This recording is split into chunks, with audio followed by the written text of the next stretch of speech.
मगाशी सांगितल्याप्रमाणे प्लॅटफॉर्म क्रमांक 2वर आपली हरिप्रिया एक्सप्रेस, जिचा नंबर आहे 17416. बघा, तिकडून येणारी गाडी कोणती 17415 आणि इकडून जाणारी गाडी कुठली 17416. तर ही जी गाडी तुम्हाला दिसते लाल कलरमध्ये, तर ह्या डब्यांना LHB कोचेस असं म्हणतात. तर ह्या डब्यांची खासियत काय असते मित्रांनो, ह्या डब्यांची संरचना इतक्या चांगल्या प्रकारे केली, म्हणजे यांचा जो काही आपण काय म्हणतो शॉक ऑब्झर्वर आहे, तर तो खूप चांगला आहे आणि त्यामुळे हे डबे 130च्या गतीनं धावू शकतात. बरं, ही गाडी 130च्या गतीनं धावते का मित्रांनो? नाही.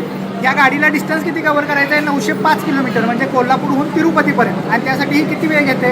19 ते 20 तास घेते. तर आपण जर हिशोब काढायचा म्हटलं तर 45 ते 50 किलोमीटर ह्या ॲव्हरेज स्पीडनं ही गाडी धावते. चला, आपल्याला जसं मागास सांगितलं तसं स्लीपरहून जे AC थर्ड ACचे इकॉनॉमी कोचेस आहेत, याला यमनं आपण स्टार्ट करतो. बघा, AC 2चा कोच इथं आहे.